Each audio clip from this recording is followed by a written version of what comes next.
So right now you're trying to generate as many relationships as you know with people that likely want to sell their house at some point in 2021. And then we just keep trying to add value to get in their house.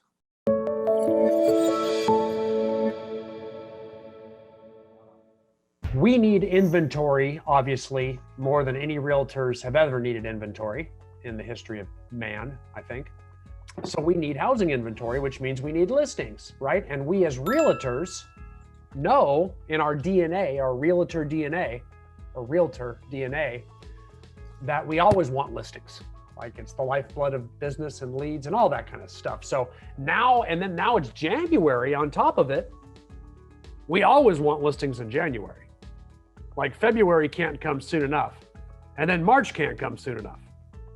Because that's when we know the listings come and the business comes and the spring rush comes and all our money comes. So with that being said, we have all of these buyers that want to buy houses.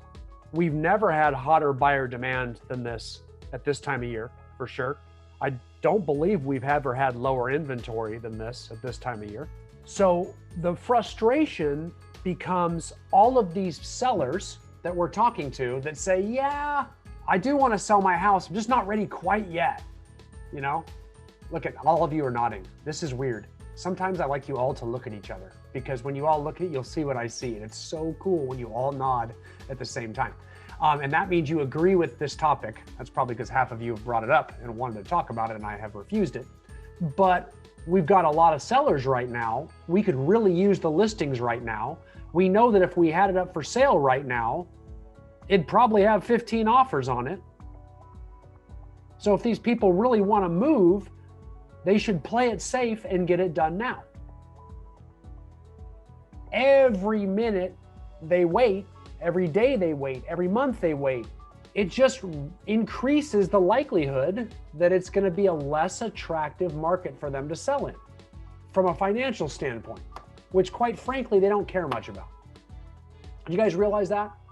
When people buy and sell their personal residence, they really care more about their own convenience than they do how much money they can make. Have you noticed that? They think they put their money first in their decisions. Most humans think that all humans put money first as the reason they make their decisions. You guys know that is totally incorrect, right? This is just sales 101.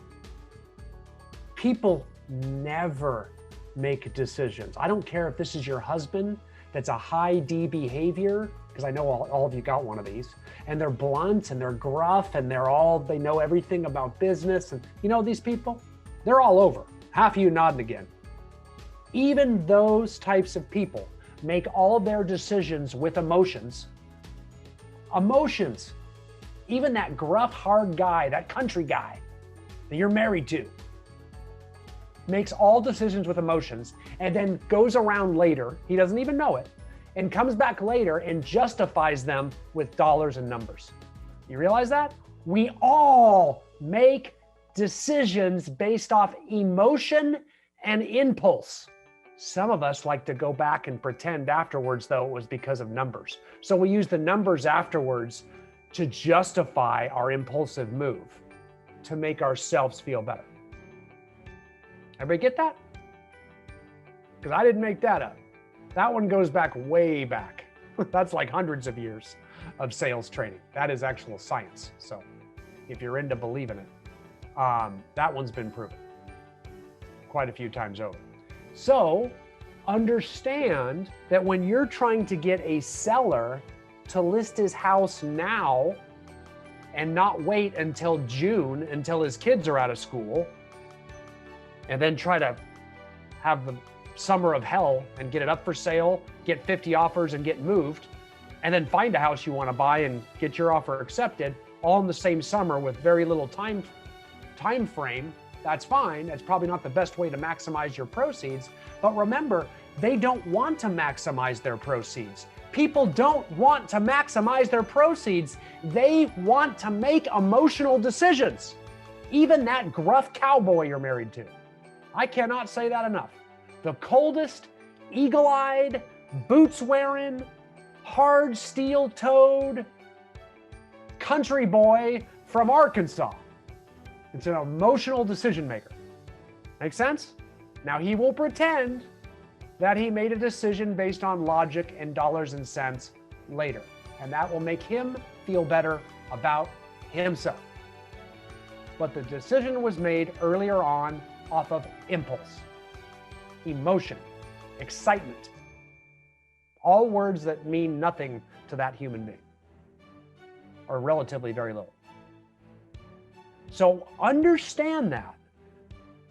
Convenience matters so much to home sellers and buyers, even though it might make the difference of a $20,000 difference in sales price and seller proceeds. If they don't want people in there this weekend, they don't want people in there this weekend. Make sense? The reason I spend so much time telling you that is because I'm really tired of real estate agents telling me that they know what's in their client's best interests. Because you don't. If you're not practicing what I just said, you're not getting it. You're making decisions for them based on what you think are their best interests. You should make this move because it'll make you more money. You should do it this way because it'll net you higher seller proceeds. If you do it this way, everything we do is designed to help our clients. The point of the matter is, oftentimes they don't want that particular type of help that we're trying to give them right now. Does that make sense? So if we're trying, I am bringing this back, if we are trying to get a listing appointment with someone in your sphere of influence, let's say a neighbor that you know absolutely wants to sell this summer. We as an agent are stuck right now because we're sitting there saying, man, how do I talk to that guy again? How can I get in front of him again? Like, we can't call him every single week and just say, hey, are you ready yet? Are you ready yet? Are you ready yet? So what do? That's my question for you guys. If we think that's weird, what do we do instead? We know someone, and we know that they want to move this summer. Let's say it's January. What can we do? Anyone? Can you do a top 10 list of why you need to list your house now? You mean something you write out, or are you talking about like a script, or? Right, or some information that, you can get on CAR or from your lender, or. So that, and I think that's good, because we do need to explain our rationale for why they should be moving sooner rather than later, correct? So how do we do that? I think we have to break down the numbers. This is Robert here.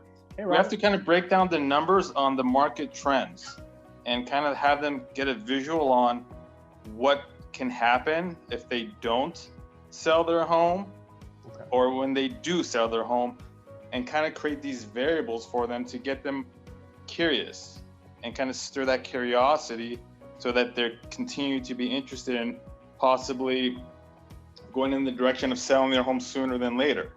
Because they're getting calls and they're getting emails from 10 other agents, most likely. Mm-hmm. And they're already doing their research online and looking at all these blog articles already and on social media. So I think as an agent, as a professional, we want to let them know what's going on in the market and what can happen in the future if they don't list now.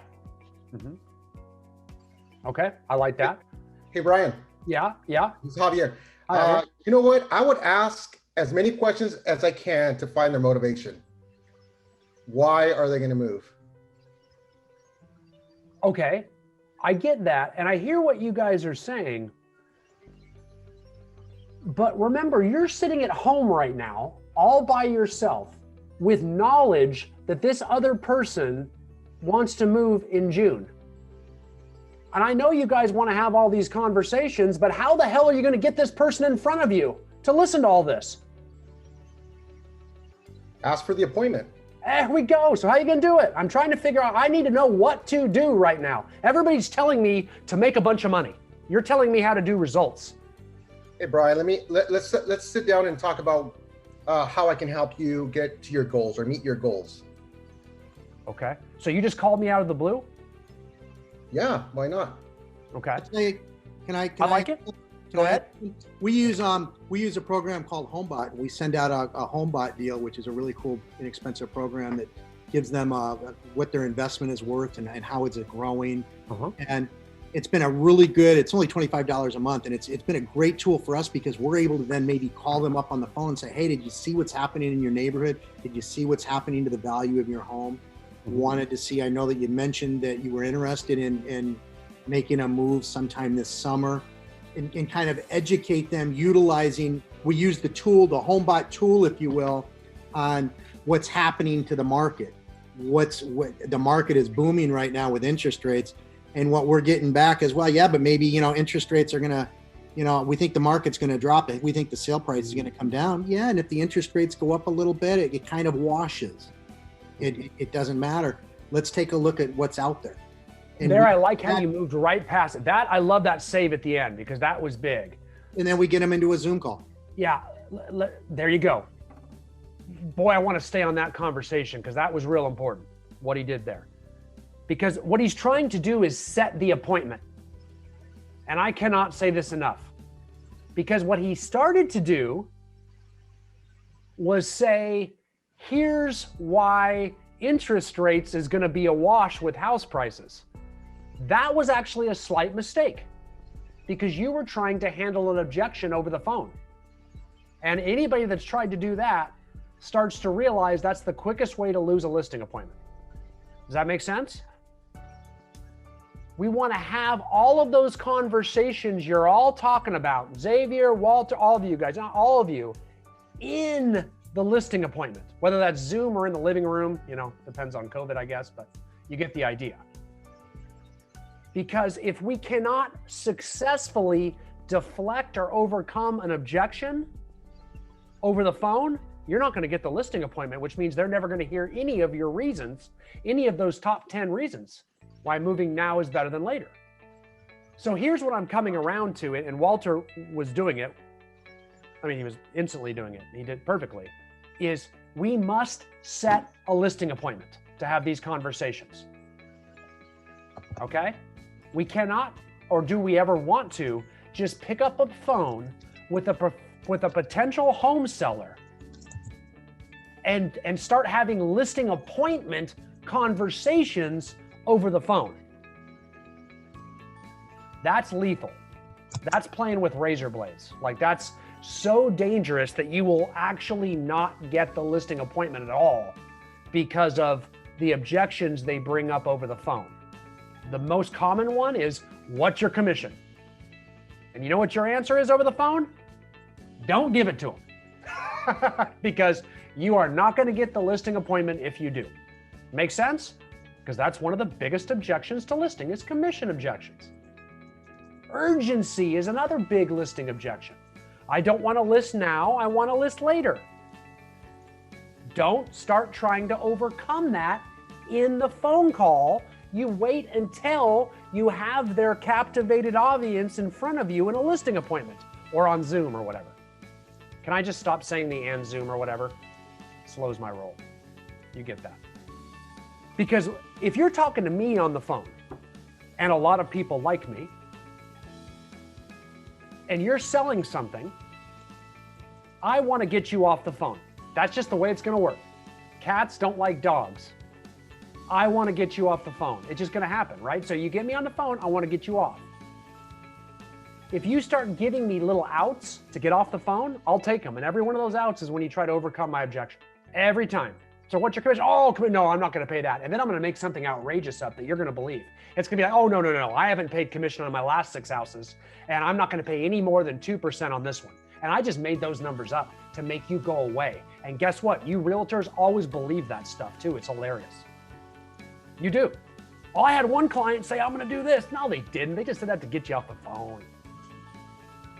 Just like when I walk into Macy's or Nordstrom's, I lie to her too. You know, you do too. You all lie to her. Walk in the front door. Welcome to Nordstrom's. How can I help you? Here comes your lie. Say it. Say it loud. Just looking right now. I'm just looking. You're all a bunch of liars. No one's there just to look. Well, some of you might be, my mother, but other than her, most of you are liars.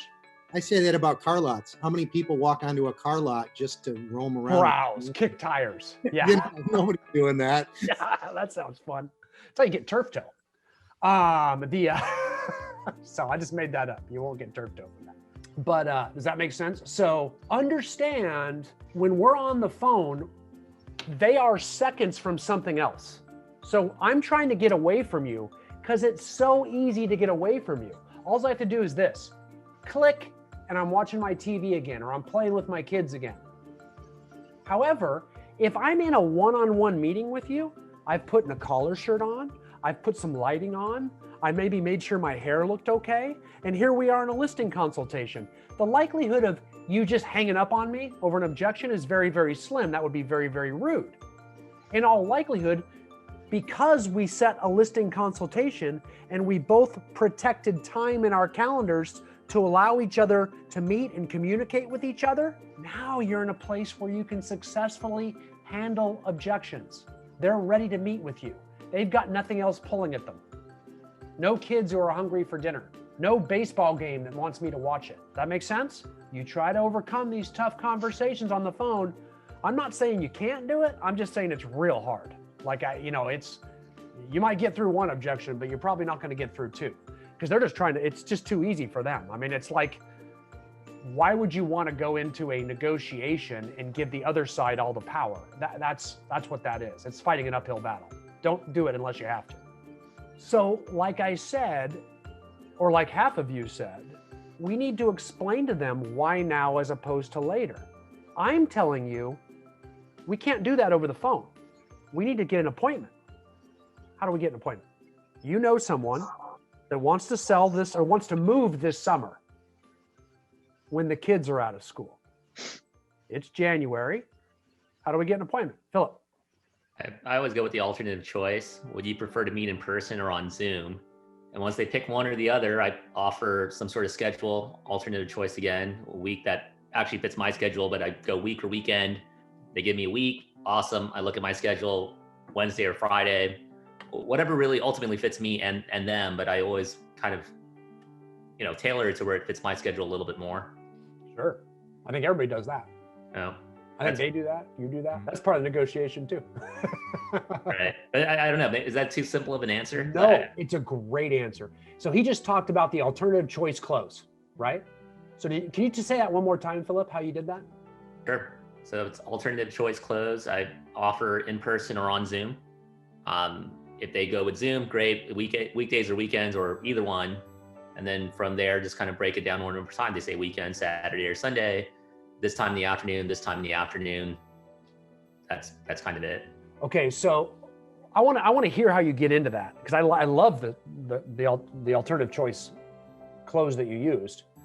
Imagine I'm them now, and I say, yeah, we're really just not. We're just we're not going to move till summer. The kids don't get out of school till mid-May, so I really think we're probably just going to wait a little bit longer. Oh, hey Brian, I totally get it. Well, one of the things is by the time May or the summertime rolls around, the market could be a totally different place than what it is today and what it could be halfway through your timeline. Would you find it be best if we were to kind of assess where we're at today, give you some options that would work for you at this time?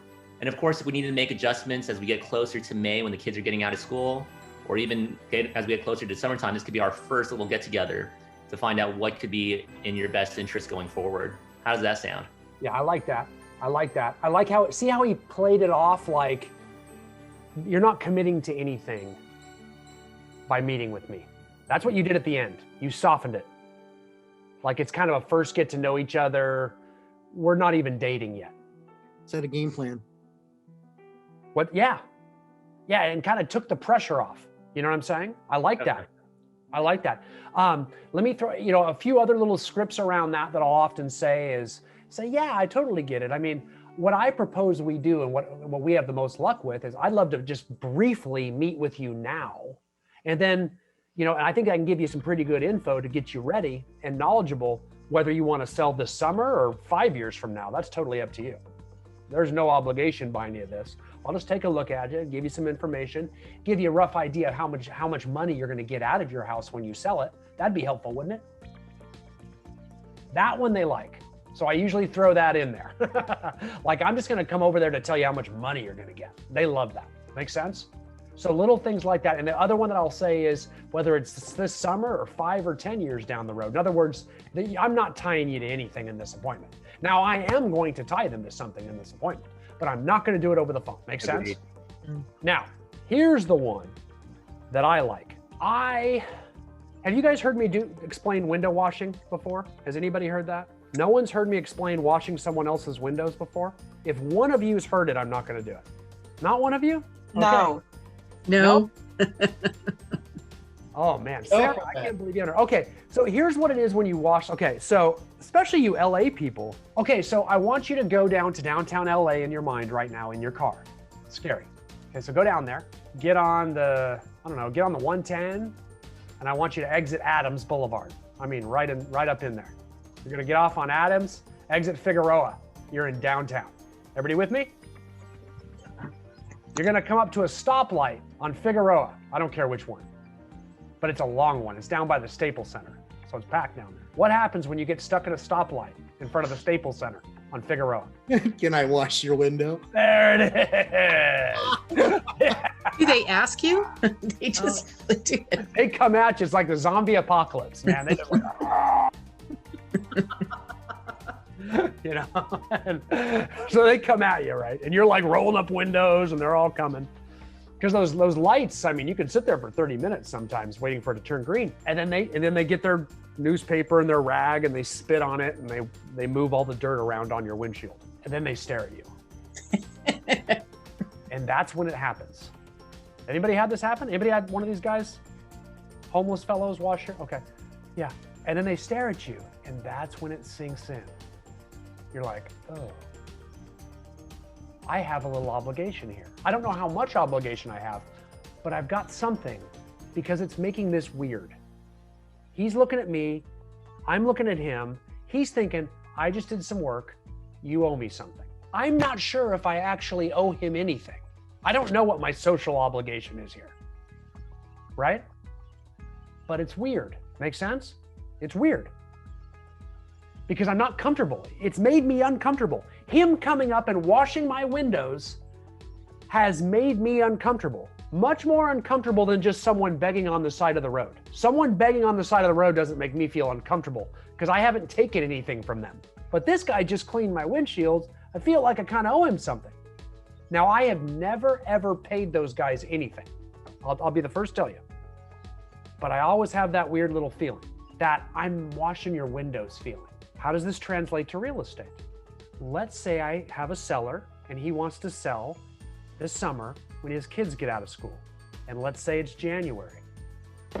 Now let's say I get a contractor over to his house and start doing some work for him now so he'll be ready to sell this summer. What'd I do? Obligation. Yeah, I didn't go wash the windows, but I did get one of my people out there, right? Now let's say if I get my stager out there, what am I doing? What about my photographer? What about my gardener? All my people. Mhm. Start washing their windows early. Okay. It will create that weirdness. Remember that weirdness between me and, I used to call him Mead Bum? Mead Bum used to chase my car, I swear to God. That weirdness that he created by cleaning my windows, I want you to create with the seller. It's, oh my gosh, if I don't use this person, I'm a total jerk. That's the feeling, that social pressure, because they know deep in their heart of hearts what's right. This person's working their butt off for me. I need to give them a shot. This guy, my cousin, who I'm thinking about listing with, didn't push her way in here, didn't suggest me do all these things. My cousin hasn't done a damn thing. She's just sitting on her butt waiting for me to call. This guy's got some hustle. See what I'm saying? So one of the best ways that we can speed up a listing to get them to list with you now, months ahead of when they want to list, for their own convenience, but not for their best financial interests, is to try to get in front of them to have the conversation now. The way we get in front of them is by offering to do work for them right now. So one of the questions on that initial phone call might be, hey, do you have any work to do to the house before you put it up for sale? What's funny, if you've never asked that question, which is on the seller lead sheet, you know, when we're asking all these questions to do our homework before a listing appointment, we're going to go through one of those is, do you have any work to do? The reason that question's there is because they always say yes. At least one of the spouses always says yes. And when they say yes, guess why one spouse is saying yes? Because that spouse is in an argument with the other spouse who says no. You guys with me? I don't want to do the work. You need to do the work. We need to do this work. They've been fighting over this for years. Whatever this is, right? Now what you're doing is getting in front of them saying, okay, you just got a green light. Would you like me to take a look at it and tell you if I think you should do it or not? How about I come over? I bet you I can get that handled for you. Things like that. So if I'm going to come over and I want to get in there and have an appointment, I'm going to suggest ways that I might be able to help. In fact, if you want, I can bring, I've got a handyman do half that stuff for you. Now the husband's like, yes. Even if you don't want to sell, you can just pay him and he'll get all the work done for you. See, I'm doing whatever I can to get that appointment. Hey, if you're going to, don't you go doing any of that work. I can probably save you tens of thousands of dollars. Don't you start doing that stuff. Well, we're not going to be ready till May because we have to redo our bathrooms. Well, don't do it without talking to me. I'll probably save you $10,000. Most people over-improve their property before they sell it. So let me at least talk to you first. I mean, don't you guys agree with me? Don't you think half of your old clients should never have done the work they did? It's crazy. And they always want to get all that money they spent back. That's because they didn't talk to a realtor first. And that's because realtors just afraid of telephones, man.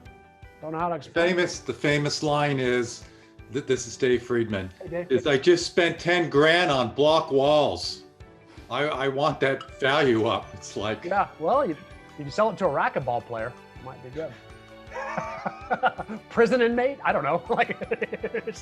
Who's a good buyer for that? A warden? Reinforced. Reinforced. Yeah. That's awesome. So, but that's what I'd be looking at there is different ways we can get in there, ways that we, another one, the biggest one is to do a CMA for them. That I start with that. Like, wouldn't you like to know what your home would sell for in this market? And I can also show you, you'll like this, get ready for this. And I can also show you within pretty close proximity what your home will be able to sell for this summer. You like that one? I can tell you what your home will be worth this summer when you're ready to sell. You like that? You know how I do that? It's just called a CMA. They're awesome. On your CMA, you put active listings, you put the pending and under contract listings in the middle, and then you put the solds at the bottom, right? Okay? Solds at the bottom are what houses are worth in that neighborhood right now. Pendings are what they're about to be worth 30 to 60 days from now. The actives are what they're going to be worth this summer. There you go. Now you're not liars anymore. Make sense? CMAs project the future. And the most important use of a CMA is to get a listing appointment. Not in the listing appointment. I mean, I'm sure you're going to use it there. But I really want you to use it to tell them, I know what your home is going to be worth this summer. Then you can make a decision as to when the best time is to sell your home based on all that data. How does that sound to you? How does that sound to you? Anybody that was on last week remember that? Good. Make sense? Or does it make sense? Okay? So what we're trying to do is get in and we're trying to do work as quickly as possible. You are looking for everything you can do. So between, and sometimes that won't work either, right? So we can't get them. So then what do? Then we set up an MLS hot sheet search, right? So you go into your multiple listing service, do a map search for their neighborhood and tell your MLS computer to send you an email anytime there's a status change for any of the other listings in that neighborhood. If a new house comes up for sale, I'm going to personally reach out to that seller and tell them about it and send them a detailed client report of that listing so they can go through all the photos and I can tell them how that may have impacted the value of their home, up or down or what have you. Same with everything that goes under contract. Now you can say, hey, remember that active property I showed you a couple weeks ago? It just went under contract. So depending on what sales price it ends up closing for, it could potentially impact the value of your home this summer. Anytime there's a status change on any of the properties in the CMA for that seller's home, MLS should automatically be emailing you. You see that email and then you just forward it directly to them. From you. We don't. We all have it auto-dripped. Yeah, you can have it auto-dripped. I heard that, and that's good. Oh. But see how my way is more powerful? No, you missed it because I said I didn't realize I was unmuted. I said, we all auto drip it, and that's really not good. You're absolutely right. We should be. I'd auto drip it. I'd keep auto dripping it. Auto drip, but the ones in my listing inventory pipeline, those I'd be sending personally. So they're going to get the auto drip anyway, as will I, and then I'll forward it to them and say, hey, did you see this one? It shows that I'm all over them. I mean, no agent's giving them that kind of attention or giving the market that type of attention, giving their price that type of consideration. See what I'm saying? You do that a few times, you are going to be perceived as an expert. I guarantee you, because you're just talking numbers. You're talking the market. So we stay with them and we do lead follow-up until we can get the appointment every time. So remember, they want to sell in June, you're in January. We tried to set the appointment in January, didn't work. Now we're in February, still chasing down the antelope. Like, I am not going to quit. I'm going to keep adding value. I'm going to keep telling them information. It's part of my regular lead follow-up that I calendar in my calendar because I know this is a lead that wants to list and they want to do it this year. So they go on my listing inventory pipeline. I showed you that last week right next to the buyer pipeline. And the people on those two pipelines are going to be the people that receive the majority of my attention in my lead generation and follow-up efforts. They're going to get the highest frequency of contacts from me. And the point of every one of those contacts, the point of every single one of those contacts is to try to get inside their house for a listing consultation. That's it. Any objection they give me is going to be the reason I need to meet with them in person. What's your price? Let me show you. How much do you charge? I'll show you that too. See what I'm saying? Real simple. And do you think if you were talking to the #1 agent in any MLS, that he would say it with any less confidence than I just did? He'll say it the exact same way. Same with the best attorney will, and the best doctor will, because they say it with confidence. And from someone like them, a no is just enough. And if you give them any more than a no, they know you're not the real person. So they'll see blood and they'll keep going. That's why the best response to a commission objection is always just no. Every word you add to it makes it less effective. So Brian, yes, Sarah. One thing that I'm sitting here thinking about is right now is a great time to put your house on the market because in the spring and summer, you're only going to have more competition right now. And I have 5 pre-qualified buyers who can't find anything. They've been looking for months. There's nothing out there. Put your home on the market. You could see a multi-offer situation possibly right now in January. Well, it's February. Feels like January, February. You know what I mean? Yeah, totally. No, I'm right with you. You are right. It's the hard part is getting with a seller to convince them of that. Does that make sense? Like we have to tell them why they should list sooner rather than later. But to do that, we got to get that appointment. Does that make sense? So that it's this whole bass backwards, like we got to get them willing to meet us to have it. And then we got to get there and and that's when we get into the conversation, Sarah. That is, and I heard someone mention, I think it was Philip mentioned a timeline. And I think that's where we talk about, hey, you're saying you need to move in June. And that's why I'm saying I need to meet with you this week. Because meeting this week is about right if you want to move in June. Because if you want to move in June, understand we are now at the end of January. We're going to meet February 1st. We're going to get a stager out there, take some get a photographer out there, put a lot of marketing materials ready, get it all put up and ready to list on MLS and about 300 other syndicated websites through them. So that's going to take weeks, if not months, just to get it up and ready to go. Then we got to put it up for sale. Then all the agents got to call me. Everybody's got to schedule showings, got to have a couple open houses. We're going to get some offers in. We're going to send some counter offers back. Wait a few days each way. Get some more people showing it. More offers, more counter offers. And only then will we ultimately accept one of them. Now we could be 2 to 3 months down the road. By that calendar, we're actually into April and May. Most closings are 30 to 60 days. I've got you closing in June or July if we meet tomorrow. You said June, right? We're right on schedule. There's just a lot of stuff that has to happen before you have to pack up and move. And I'll take care of all that for you. But I really think if you're planning on moving this summer, we should at least be planning now, don't you? Everybody see that?